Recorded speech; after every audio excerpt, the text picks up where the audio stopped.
Welcome, you guys. My name is Chloe Ballatori. I'm a communication and relationship expert. I'm a graduate of Princeton University and Pat Allen's Want Institute. And I use the tools of androgynous semantic realignment, which is a modality that was created by my mentor, Pat Allen. I use the tools of transactional analysis, which was created by Eric Byrne. And I use tools that I've created myself because I've been doing this work for over a decade now. I've also written 4 books about this work, and those are all available on Amazon if you guys want to check that out. Um, the first book is How to Live, Find Love, and Keep It, and that has all the basics of this work in there. My last book is Daddy Issues, Mommy Issues. And I go really deep in there. And the other books are great too. My second book, New Ways of Being, The Pain of Change, really explores what happens when we start making changes in our life, especially when we start making changes for the better, because I think it's very unexpected sometimes that we start going through pain when we're trying to improve things in our lives and we're making positive changes. But the brain rewires itself on pain. And so it's very important to understand that. My other book is What is Love? Secrets to a Good Marriage. I've been married over 20 years now. I found this work when I was about halfway through, and it changed my life, and it has changed the lives of thousands of other people that I have witnessed, either by working with directly or when I was working with Dr. Pat. So, what I'm going to do is I'm going to start with telling you guys about the principles and the scholarship that gird this work, that are kind of underlie this work. And then I'm going to take your questions. So, most of the time is going to be spent on your questions. The first part's only going to take me about 10 minutes. Now, this scholarship is very established scientific and psychological principles that we have already been vetted, okay? But what's unique about the work that I teach is that the tools to execute on this scholarship. A lot of times we get into therapy or we go to therapy or some other healing modality, to see changes in our lives because we're unhappy. And much of the time, traditional mode of therapy, especially, it's great. It's a sounding board. We get our feelings and our thoughts reflected. We get a chance to vent, but we don't necessarily get tools that will change our lives.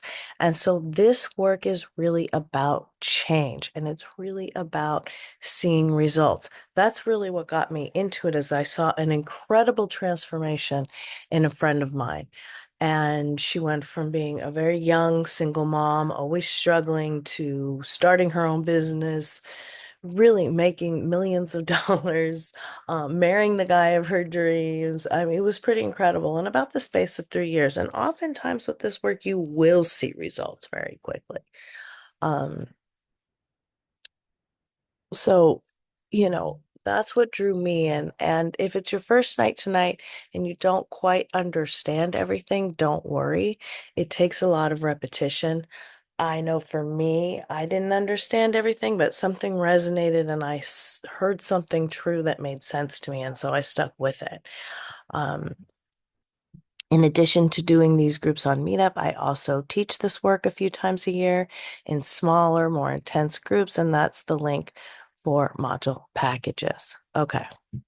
So when we talk about relationships, specifically about successful relationships, what we're talking about is the balance of energy, of complementary energies, yin and yang. You can call it feminine and masculine, but complementary energies, with complementary with an E, really provides the best foundation for romantic relationships because it averts power struggles. We can have struggles for the masculine energy, which is the yang energy, and that's a struggle for power or control, right? We can have struggles for feminine energy, which is the yin energy, and that's a struggle for sympathy or tears, guilt, okay? But what I teach is negotiating with love, which means one person gets their feelings cherished and the other person gets their thoughts respected in a given moment. Everybody wants both, right? Everybody wants their feelings cherished and wants their thoughts respected. But if you go for both in the same moment, then one person has to be a 0 and the other person has to be a 10. And sometimes it might flip, but you're not getting that complementary energy going. These tools really come into play when we have conflicts or awkward situations. You don't have to be doing this all the time, although an awareness of these dynamics really will give you an edge because everything is sort of organized on this planet around duality, right? We have pain and pleasure, we have giving and receiving, we have day and night, we have black and white, and all the degrees in between, which are connoted by the swoop in the yin yang symbol. So, what we're looking for in relationships is this balance of complementary energies, masculine and feminine. And again, this is scholarship, yin and yang, that's thousands of years old, right? At least 2,000 years old. But we also have more recent scholarship that have been studies that have been done on the brain of newts that have proven definitively that all of us have that right side of the brain that's more feminine, that's the seat of feelings, of passive patience, vulnerability. This is creative energy, sensual, sexual, non-linear thought. Um, Feminine energy is very much in the world to make it fun, but it's not of the world. And then all of us have that left brain, which is the yang energy or the masculine energy that is more single-minded, is the world of thoughts. This is competing, conquering, controlling. This is giving, taking care of. Most of us are in our masculine energy when we're at work, right? Because that's all about doing and achieving. Um, but some of us then want to switch into our feminine energy when we're in our intimate relationships. So I help people do that, especially high achieving women. And we live in a very masculinized world in which achievements and work and money, these things are valued almost at the expense of a lot of feminine qualities. And so it takes a little finessing sometimes to make that switch into your personal life, especially if you're an alpha, which means you have a strong feminine side and you have a strong masculine side. Now, when we talk about problems in relationships, what we're usually talking about is childhood trauma and the effects of the things that happened to us between 0 to 12, whether that was with a trauma with a big T or a small t doesn't matter as much in this context, but anything that separated you from your innocence that happens in that critical window between 0 to 12, um, those are the things that end up having the deepest effects on us simply because of the time in which they occurred and because we're so vulnerable as human children. And so oftentimes when we're small, we have to sacrifice our authenticity in order to attach to the people that own the refrigerator and take care of us. In later life, we no longer have to do that because once we're adults, we can take care of ourselves. But oftentimes, we take the strategies that we learned in childhood, um, and we think that they are existential truths, but they're really just strategies of the moment. And we take them into our adult lives. And when we use them in our intimate relationships, which is where they usually show up first, they tend to sabotage them. So we find ourselves in a pattern that doesn't serve us. And oftentimes it's an unconscious or subconscious pattern. So we go out, for example, trying like hell not to marry our fathers or to date our mothers or whatever it is. But the unconscious mind will figure out a way to do it if there is unprocessed trauma or pain. And so that's why a lot of people find themselves in patterns that don't serve them, but they don't know necessarily how to stop them. Why? Because familiar patterns are comforting to us. This is a concept known as the repetition compulsion. This is part of Freud's work and also Alice Miller.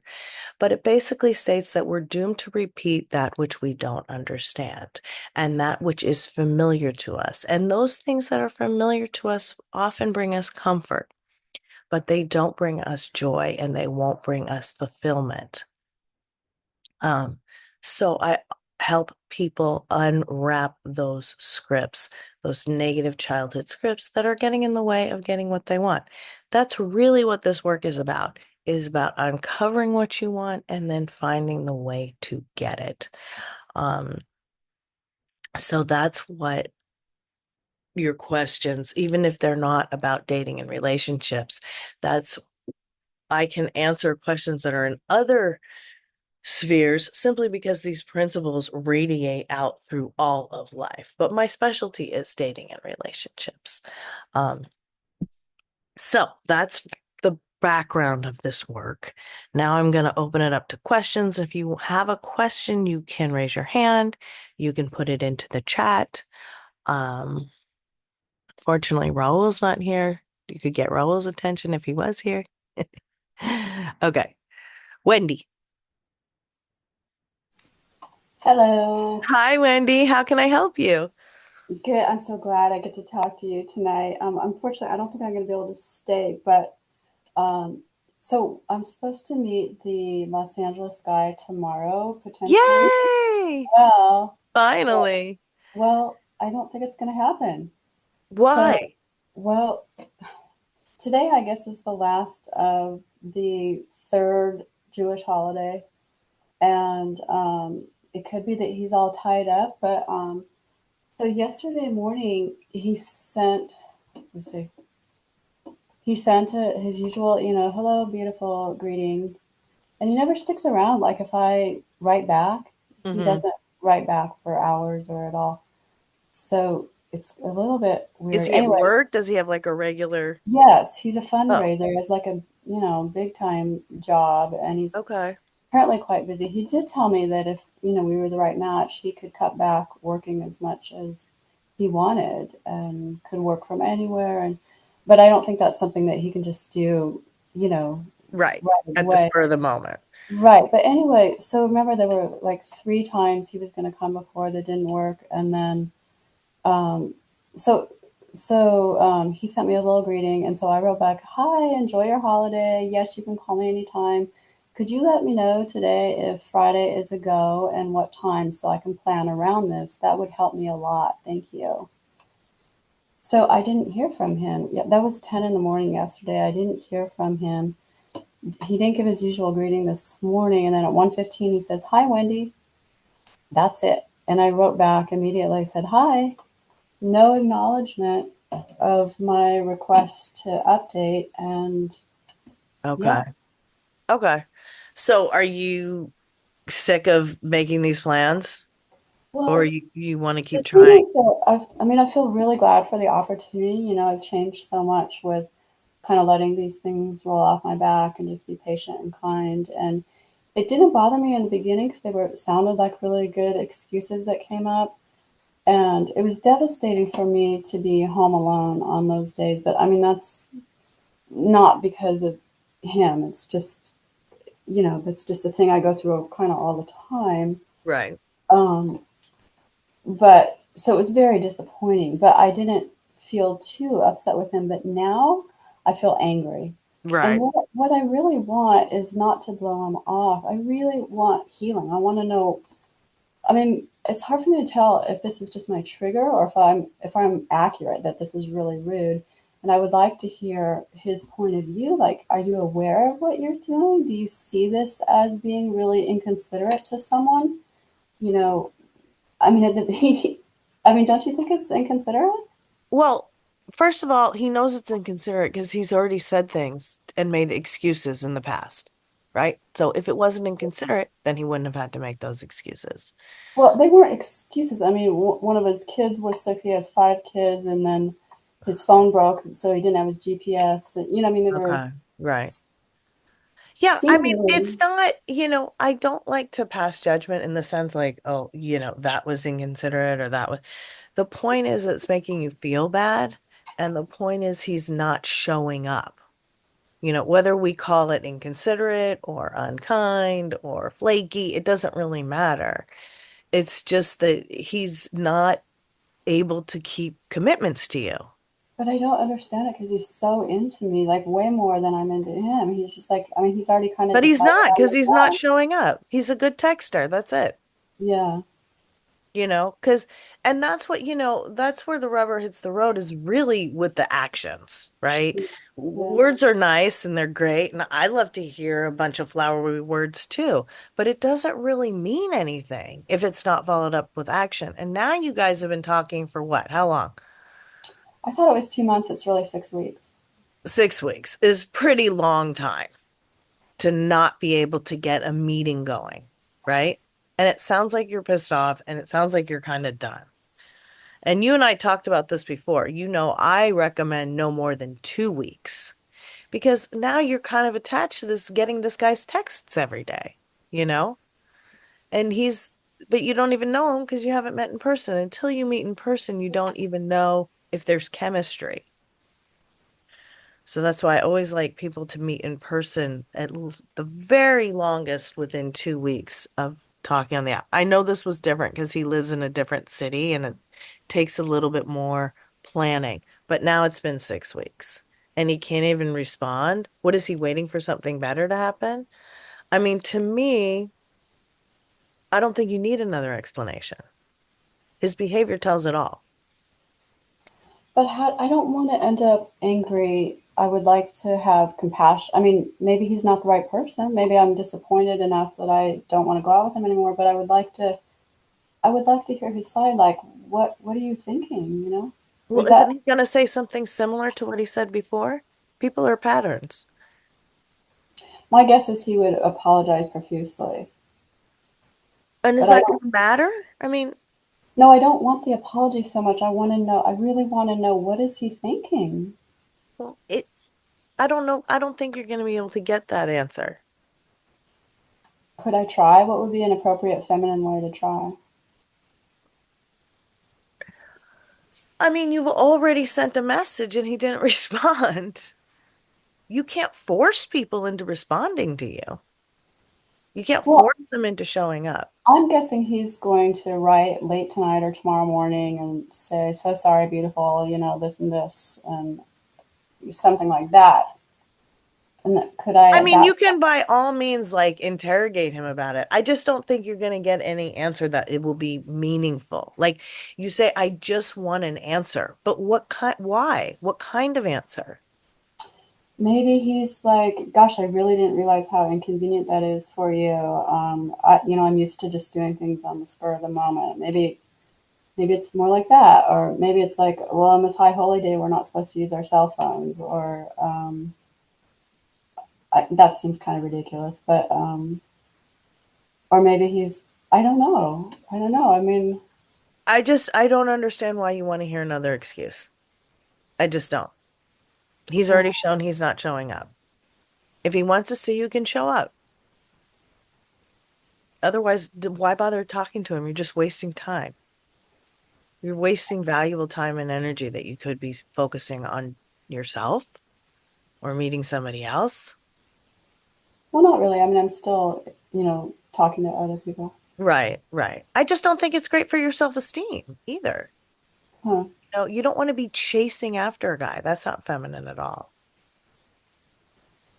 And you've already Yeah. reached out.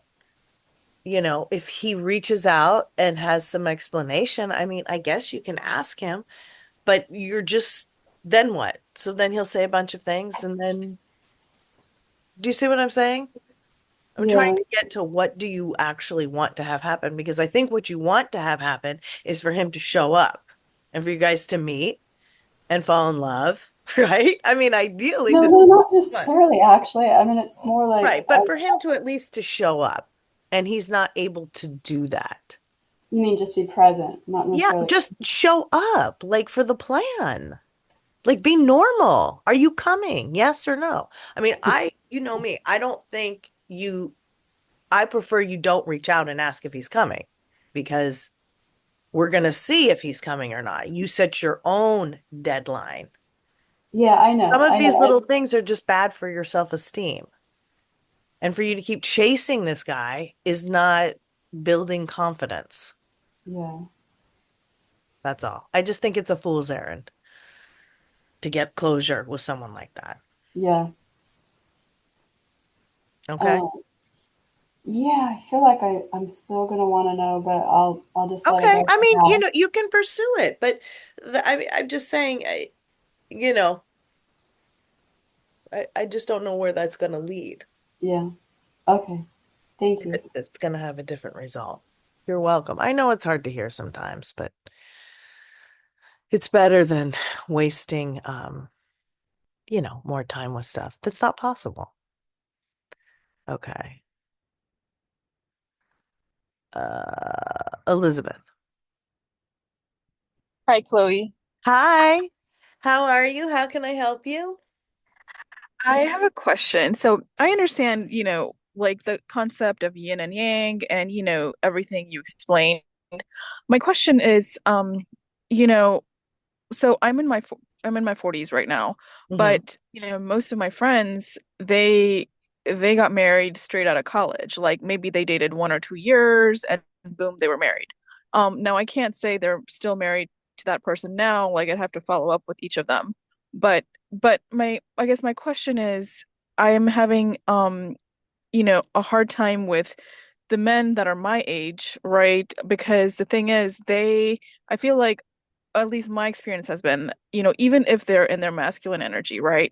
They are kind of projecting onto me the things that didn't work out from their ex. So let's say Right. there's a guy who had an ex who was a gold digger. Well, then he's looking at me like, well, she wants the same thing. And Right. I don't. Like, I have my own career, my own thing going. Right. They're Um, like but sensitized to certain yeah, yeah. issues. Or if they feel like they didn't trust their ex, then, they have trust issues and then they don't believe anything I say or do. Hmm. So I just feel like, it's just that much harder now. And, in your 20s, it's easier because nobody has that string of history, Right, right, right. But behind they them. still have their So, childhood trauma and they're still unconscious. I mean, right. look, there's good things about dating at any age and everything, every catastrophe has a silver lining and every victory has a shadow. So the good things about dating an older guy who's maybe already been through a divorce is that he knows more. He has the opportunity of knowing more about himself, about what he wants, what he doesn't want. The downside of it can be that he's will be quicker to see behaviors as red flags, right?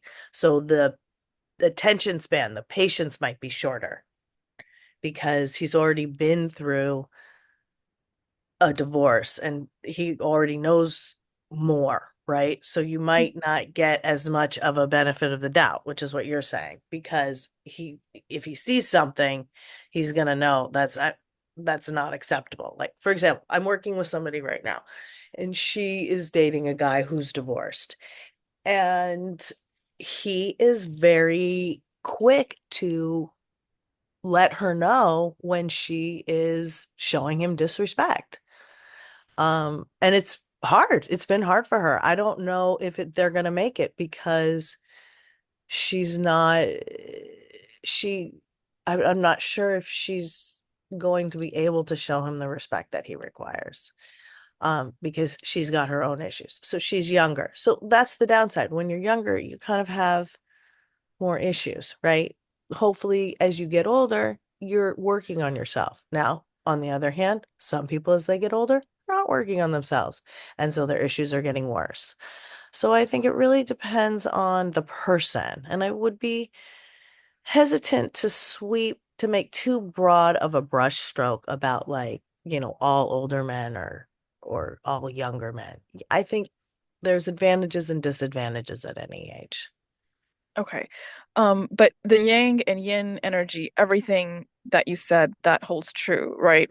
Regardless of the age bracket or whatever, right? Well, yes, but as we get older, we experience hormone drop-offs, right? Women go through menopause, men go through andropause. And so after men and women, starting at probably around the age 45, 50, um, women tend to become more masculine because our estrogen drops off, and men tend to become more feminine because their testosterone drops off a little bit. And so it may take a little bit more finessing as you get older. It's not that you can't still be a feminine woman and he still can't be a masculine man, but you may need to use the tools a little bit more.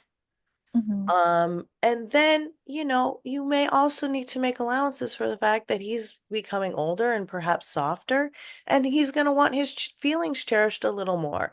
So sometimes I'll tell a couple if they're really, really down the middle like that.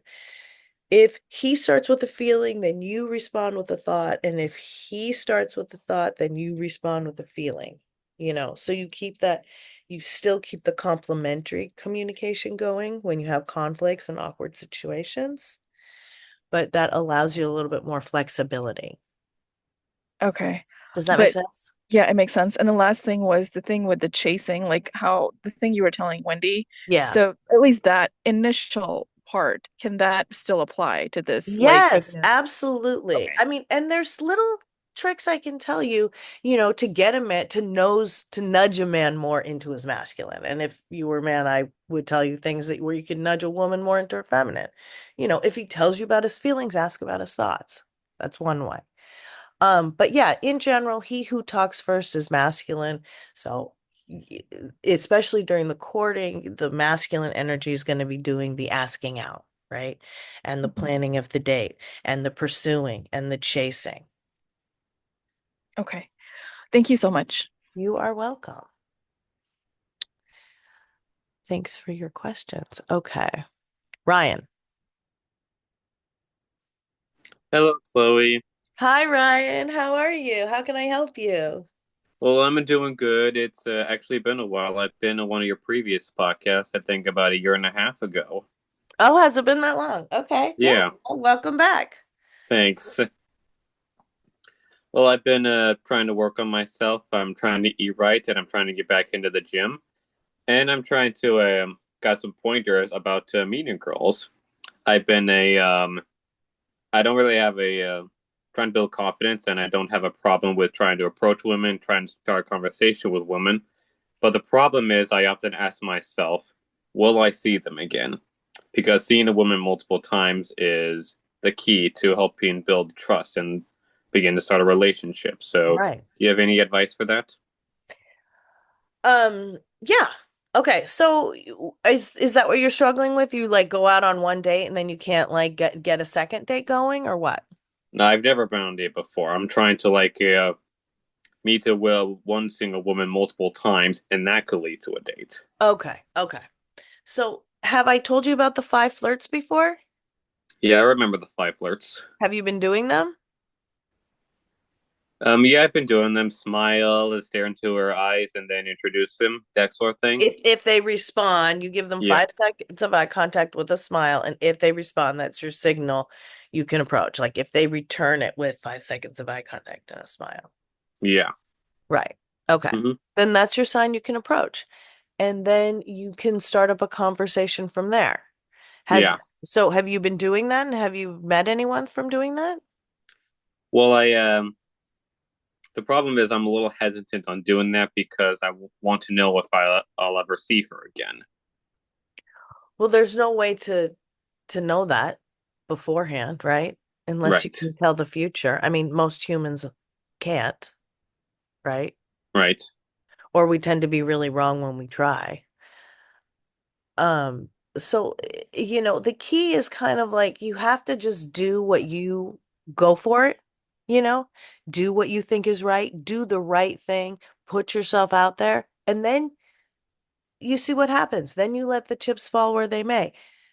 Reward yourself for making the effort, not for the result of the effort, because the result of the effort you can't control. You don't know if a woman's gonna like you. You don't know if a woman, if you go out on a date. I'm working with a guy right now who's actually going through what I thought you were saying, which is he's going on a lot of first dates, but he's not going on a lot of second and third dates. So he's trying to get to that next level. But especially with relationships, life can be very unpredictable. the best way you can tell if especially when you're first meeting them, if they're interested, is with that eye contact and smile. And then see if you can get a conversation going, especially if you do the seated flirt and you keep going to the same place over and over again, week after week. People there will get to know you and you will get to know other people. Now, if you want to get to know somebody first before asking them out, you kind of have to do that as part of a community, right? That's why oftentimes relationships start from people who work together, because you get to know somebody in an environment where you can see them in a lot of different situations, but you don't have the pressure of dating. And so if you can get to know women in your workplace, you can get to know women if you join a pickleball league, if you keep going to the same Sierra Club hike. I have a client who loves to go to karaoke. He does a lot of the karaoke's meetups, and he meets people that way. So if you want to first get to know them, then you got to do that through like a group situation. You know what I'm saying? Actually, going back to the gym, and I'm going to ask one of the staff members if they have like trainers for a fitness group. Yeah, that's an idea. That's definitely a good idea. Um, the gym can kind of go either way because sometimes people are really, in there for business, like they're just trying to get their workout in. But it's possible. Even if you just went to the same yoga class week after week, you might start getting to know somebody. So Okay. if you want to do it that way, see where your interests lead you. Pick a spot where you like the women that go there, you like all the girls in this yoga class, or you like the girls in the Sierra Club hike, or whatever, or in the aerobics class at the gym, or whatever it is. Um, one of my clients just joined a running club, and he's trying to meet a woman there. I have a female client who's learning how to play golf now to meet a man at the golf course. So, pick one of those things because you'll be enjoying yourself anyways, and then you'll have some degree of compatibility with the other person because they have a similar interest. Okay. Okay, report back and let me know how it goes. Got it. Thanks for your question. So, you guys, I'd love to hear your updates in addition to getting your questions, because it's really cool to hear how you guys are using these tools out in the field. Okay, Zara has asked this question in the chat. I'm going to answer it quickly, and then Scott, I'll get to your question. Can you please explain the five flirts? It's my first time here. Okay, so the five flirts is one of the cornerstones of this work. And it's if you're single and you're trying to meet someone, I always recommend try in person. Don't just lean on the apps. Five flirts means you're going to be flirting 5 days a week. 4 of those flirts will be just in the course of your day. So if you're walking your dog, if you're shopping for groceries, if you're paying your bill at the phone company in person, or whatever it is you're doing, if you see somebody that catches your eye, give them 5 seconds of eye contact with a smile at the same time. That is, if you're a woman or feminine energy person, the signal to the other person that they can approach. If you're a masculine energy person, you're sending out that signal so that if it's returned, you know you can approach. Okay. If you approach without getting the eye contact or the smile, that's when women start to think like, hey, what the hell's happening here? This is creepy. Okay. So really try to get that eye contact and smile first. One day a week, you're going to plant yourself somewhere, like I was telling Ryan. So it's like you might go to the golf course, you might go to the fire station the Starbucks by the fire station. That was somewhere that I used to go. You might go get a dog and go to the dog park, but wherever it is, hotel bar. Go where you like the people that go there and plant yourself 45 minutes to an hour, go alone and do that way. You're doing your eye contact and smile. Somebody has a chance to sit down with you. You can have a little conversation. You can make a little more headway that way. Okay, so those are the basic five flirts, and you will meet people that way. Scott. Yes, Scott, here. Can you hear me? Yeah, hi, welcome. How can I help you? Yes. Chloe, I think I know the answer to this question, and it's maybe an enviable situation to be in, but I kind of want a second opinion of someone Yeah, other than shoot. myself. So how do I figure out, probably by asking, but when maybe do I ask? How the sexual dynamic will work out between myself and my partner. And I say that because I've had some bad experiences where my wife was only interested basically in like a Puritan procreative type sex, and that manifested in problems later, obviously, and a Mm-hmm. divorce. But and then I find dating a woman where she is way unmatched, where I just don't have any sleep, kind of thing. So um, yeah, it's a nice problem to have, but where do we have a conversation? And I don't want to just jump in bed with a woman and figure out, oh man, we're way wrong, right? Right. That's probably not the time to figure it out that we're not matched. Well, the chemistry could be there, but like a pace of Yes. things. You with me? Yes. I know exactly what you're talking about. And this is actually a really common problem because think about it. It's pretty unusual to have the exact same libido as your partner, right? Like usually one person wants it more than the other. That's just the way that it goes. Um, and again, that can change through time and with hormonal drop-offs, and the like. What's important is, and I don't, I'm not a huge fan of casual sex. I mean, I do of casual intercourse because oftentimes women get bonded from intercourse, and that you can be bonded then to somebody that even isn't good for you. So if you do engage in casual intercourse, then it's good to let the other person know that it's casual, that you're not looking for a relationship. Now, if you are looking for a relationship, a lot of people get into relationships when the question of intercourse comes up, right? So how am I gonna how are we gonna end up, we're hanging out, we're fooling around, blah blah blah. Let's have intercourse. Well, that usually dovetails or often dovetails with a discussion of what you guys want out of the relationship. And like you said, chemistry is not enough. A successful relationship needs chemistry, which is a gift from God. You either have it or you don't for the most part. Compatibility, which means do you want the same things? And is one of you willing to be in the feminine and one of you willing to be in the masculine? Are you compatible in that way? Do you have the complementary energies? Um, And a lot of times that also means like one person's strengths is the other person's weaknesses and vice versa, right? Because you can help each other that way. And finally, communication, and that's what we can really work on the most. So those three C's are really the foundation of any successful relationship: chemistry, compatibility, and communication.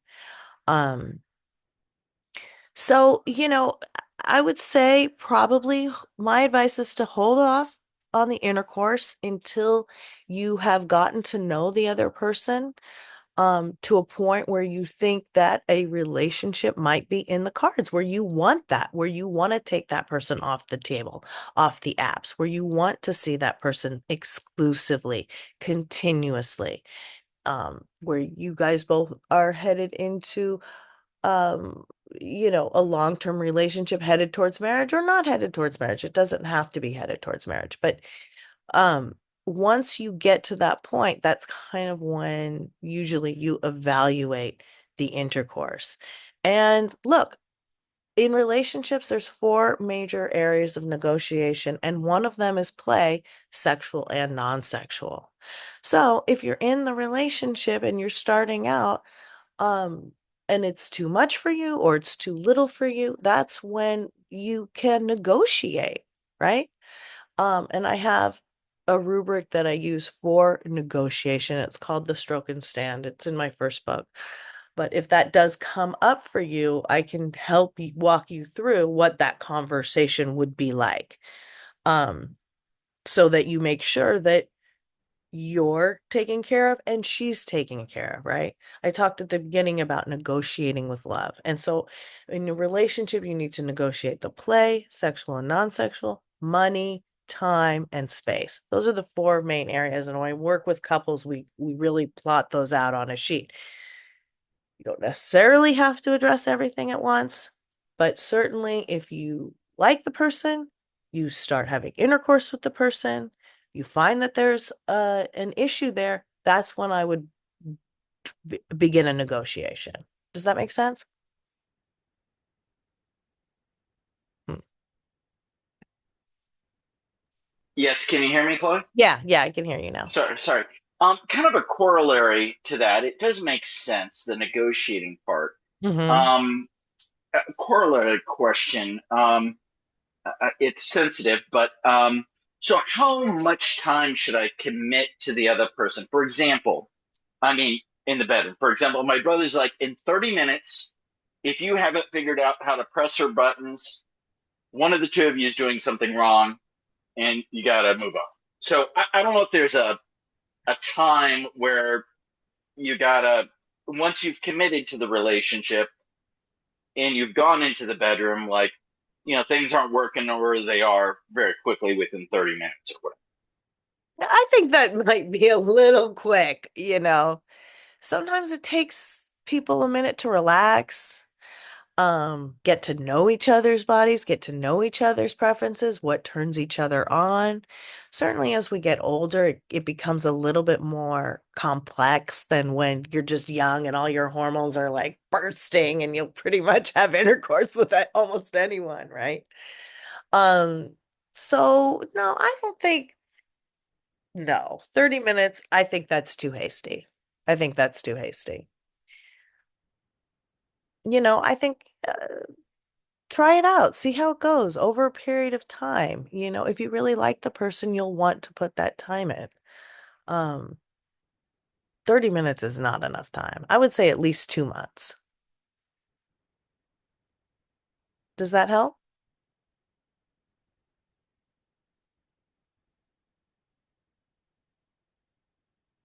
Yes, thank you so much, Chloe. I do Okay. appreciate it. Yeah. Okay, you're welcome. Okay, yeah, that's too high of an expectation. Okay, Rose. Hi, Rose. How can I help you? Hi, sorry, I was trying to unmute. That's So okay. I usually listen to your speech and then others' questions and comments, and then I have questions.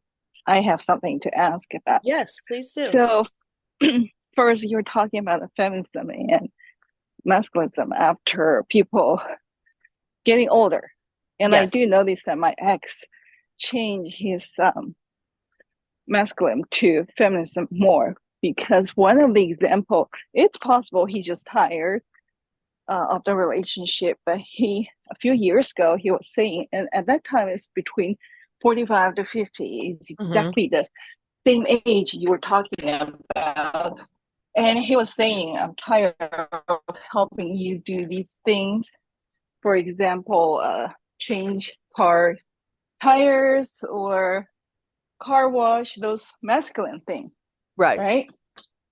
So he's tired of doing the things and want me to do that. Um, I was in the attitude that I'm not willing to do that, but I can do it if he's not going to do it. But Mm-hmm. anyway, I noticed the difference. I soon to be ex, we're in the process of divorce because he's cheating. So if in the future relationship, um, when I see a man, Mm-hmm. do I at this age, do I offer to help more or just wait till the other person to tell me he doesn't want to do these? How about you do that kind of things? because at this age, which is between 45 or 55, uh, the masculine and feminism are different now. Or I still try to be, because to me, I think feminism. So do I still be myself, or Then do I don't, try to no, then offer don't, more? no, no. Don't offer help. If he asks for help, Okay. you can decide if you want to give it. But if you still want to be in the feminine energy, don't come in with your your monkey wrench in the spare tire. No, not a tire, but other things. For example, helping to carry something, maybe, or even the door, I can push Really it just wait for myself. him to ask. Okay. Because a really masculine man is going to find that emasculating. He's going to find that Okay. competitive, you know? Understand. Yeah, that's what I want to wait, but because the experience with my ex, who was complaining, he said, I don't want to do this anymore. You do it yourself. You're kind of That going in and made out. I can't, it's hard for me to hear think, you. maybe sometimes man just doesn't want. Oh, I was saying my ex, because my experience with my ex, are you able Yeah. to hear me? Yeah. And he was complaining, or he doesn't want to help anymore. Thinking, oh, maybe men at this age, they just, especially if they have divorced already, they had a bad experience, they may not want to uh, do that anymore. Right. Right. Yeah. I mean, it happens, and it's definitely a good dynamic to be aware of. But I wouldn't give up hope in finding a masculine man. You can still be able to do. Good, good. Because I don't like men to be feminist. I Yeah. like masculine men. Oh, yeah. Yes. Good. That's more compatible with you. Good. Another thing is what Wendy was asking. I really want to know what he was thinking. I Right. understand that because I also met a person before, and he still keep talking. But the time we met each other, in the beginning, we met each other once a week, and then once a month, and then once every 2 months. Now it's once every 3 months. I was thinking, what was he thinking? Does he really still want to keep the relationship? This Well, that's a little is bit of a different situation because you guys have actually met.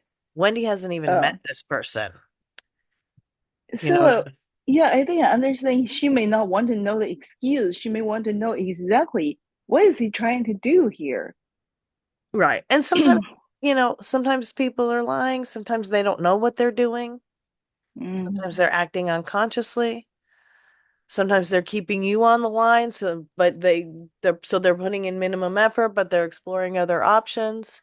So ultimately, examining another person's perhaps motivations in a situation like that, it just doesn't go anywhere. It's just a spiral of negative thought. You're not gonna come up with any like epiphany. Oh, he did this, unless information is offered later. You know what I'm saying? So it's better to just focus on you and managing yourself and understanding what you're willing to put up with, what you want to accept, what kind of behavior, what kind of relationship you want to spend time nurturing, rather than trying to change or manipulate or control another person. I mean, in this context, especially when the person is pulling away, there's only so much you can do, you know? You either True. accept or reject. We don't tolerate. So you're not going to be trying to change the other person. If the other person is pulling away, of course, you're in a situation where you were seeing somebody once a week. Now it's once every 3 months. You could schedule a time to discuss that with this person. What happened? Where'd you go?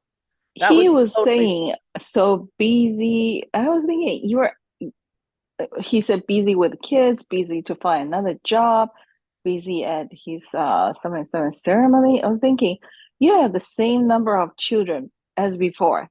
Right. whatever you're doing is the same as before. Obviously, you just don't want to make the effort to see more often. Right. And so that's where it's like, look, are you willing to accept him at once every 3 months? Is it worth it I to was you? Or do you well, I just was not want to see him at all? well, he's a funny guy to talk to, so I'm thinking, yeah, just as a regular friend, that's fine. Okay. I'm But not don't let it putting stop you from exploring other options. that's another thing. Yeah, I'm not trying to stop, but I did stop myself from the dating app. I just looking at those pictures so many months now, or actually 1 or 2 months. I Hmm. just don't have the feeling just look at someone's picture and Right. during It's very discussion. difficult. That's why, yeah. So, you don't need to And be in the apps, but maybe go out and do some more flirting. Do a karaoke night, do a Sierra Club hike. Try to give somebody I 5 seconds of eye contact and a smile. okay, I did the hiking, but I haven't seen anyone No that one yet. Okay. yeah. I see someone cute, but we don't have the eye contact Oh, for he more didn't than do the five eye. seconds Right. yet. Okay. Okay. So, or even I look at them, they didn't look back, so I haven't have that match yet. Yeah, I do go out for hiking. I like sightseeing and traveling.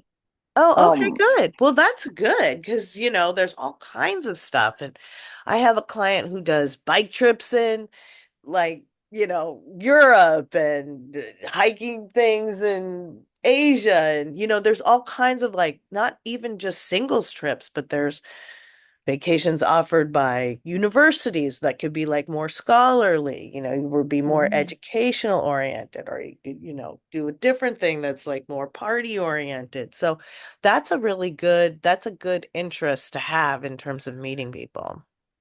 okay, I did a travel a couple weeks ago, but I choose the wrong place. That's a place that usually people go to spend honeymoon there. So Oh, okay. I was the Yeah, only that's one tough there when you to be go alone. single. Yeah. Yeah, that was weird. But I also have a comment on the previous person that talked to you Yes. about the it's intercourse. I was thinking because someone also asked me about that before, but even though after we met a few times, we never even hold hands or kiss yet. And he was interested in me, although we met a few times and I wonder whether interested in sex. And I was thinking at that time I didn't know why, but later I read something or listened to some podcast. I understand that it's because I didn't feel comfortable yet. We had chemistry, we had feeling. I like him, but I just couldn't do it at that time because we didn't even hold hands, didn't have that comfortable level yet. So Mm. I think for women, we need to feel comfortable before we are able to get on bed. Yeah, I mean, a lot of it is getting that commitment first, but definitely Yes, the also commitment as feeling well. safe and protected and cherished. I have a client right Yeah. now who's trying to be a little more masculine, but the problem is he doesn't take control even in the most basic situations. Like he doesn't make the first move, he doesn't open the door, he doesn't plan the date. So it's Mm, like these are like little subtle things that feminine women are put off by, and he keeps going out with masculine women because they'll make the first move and he doesn't have to make the first move. You mm, understand? So it's like, I think when a man isn't doing some of those things, if he's not getting the door, if he's not planning the date, um, it's harder sometimes to feel safe and protected, right? Because your feelings aren't getting cherished. So look for mhm. somebody who cares about cherishing your feelings. And also, how do I ask a person's love language in the beginning? Because think about that, you have to know the love language in order to be able to continue how to Well, cherish each okay. other or The love respect. language thing is a little overblown. I'm not a huge fan of the love language thing just because of the way it's been used to like the kind of the way that you're expressing it. Like, oh, well, we have different love languages, so we're not compatible. No, I don't believe that. Um, Yes, people express love in different ways, but just because you express love in different ways doesn't mean you're not compatible, you know? But I Me- want to know bef so I can give him that language. However, if in the beginning, how do I even start that Well, you'll conversation? start to get clues. You'll start to observe, Oh, okay. you know? Definitely. You'll definitely start to observe. But it's not just about what he wants. It's also about what you want and what Oh your yeah, how do I tell him that right. then? Like for me, for example, I mean, if I was going strict by love language, I like physical touch. I like time spent together, maybe not gift giving that much, Mm-hmm. probably acts of service, but it's kind of an academic conversation. I don't find that it has much practical application. Oh, okay. So I wouldn't get too hung up on that. I thought I would need to know that person's love language so I can give No, that to no, no. him. Okay. It's not the person that came up with that is not even a psychologist or I mean he's fine. I think he's a religious person. He's like a pastor or a preacher or something. But they've been Oh, criticized a lot and I just don't think they hold up as a practical tool as much as people think sometimes. I don't, I just don't find them that useful in my work. I don't find that it helps people that much. okay. Okay. Okay. Thank you. Yeah. Thank you. You are welcome. Okay, I'm going to wrap it up now. If we don't have any more questions, you can get a recording of this wherever you get your podcasts, also on YouTube. I'll put my credentials into the chat again. You can sign up for one of the packages. You can also look at the books. Um, I won't be here next week because it's Halloween, but I will be here the week following up until Thanksgiving. And then this group's going to go on a break for the holidays, and I'll be back in 2025 after that. So I'll see you in 2 weeks if I don't hear from you before that. Have a good night.